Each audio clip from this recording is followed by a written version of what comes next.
पीडितेच्या वडिलांशी 2 वेळा बोललो। मी त्यांना हे समजावून सांगितलं की आपल्याला नराधमाला मृत्यूदंडाची शिक्षा करून घ्यायची आहे। त्याकरता वेळेत चार्जशीट दाखल होणं आणि केस चालणं याकरता आम्ही माननीय हायकोर्टाच्या माध्यमातून सगळ्या गोष्टीला फास्ट ट्रॅकवर नेतो आहोत।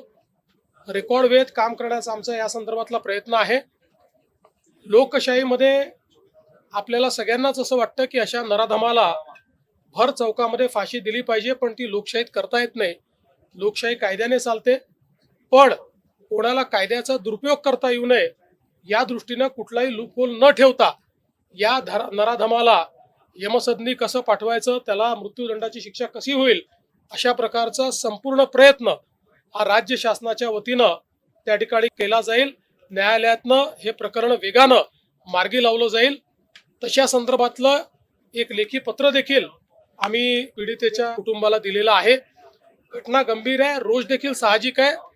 नागरिकांचा रोष असणं काही हे चुकीचं नाहीये। मला असं वाटतं एवढंच आहे की त्या ठिकाणी काही लोक हे त्याही परिस्थितीचा फायदा घेऊन काही वेगळ्या पद्धतीचं वळण लावण्याचा प्रयत्न करत होते, पण मी मुलीच्या वडिलांचे आभार मानतो की त्यांनी ती परिस्थिती समजून घेतली आणि सीपींशी चर्चा केल्यानंतर त्यांनी निर्णय केला की आम्ही हे कॉल ऑफ करू। दुर्दैवाने काही लोक त्यांनाही जाऊ देत नव्हते, त्यांनाही अडवायचा प्रयत्न करत होते। ते लोकही कोण आहेत हे लक्षात आलेलं आहे, पण ठीक आहे, आता त्याच्याबद्दल फार काही आपल्याला करायचं नाहीये।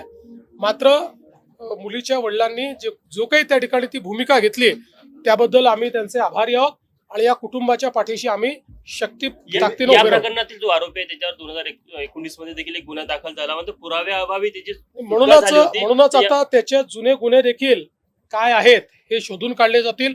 कोणी लॅप्सेस ठेवले होते का ते देखील बघितलं जाईल।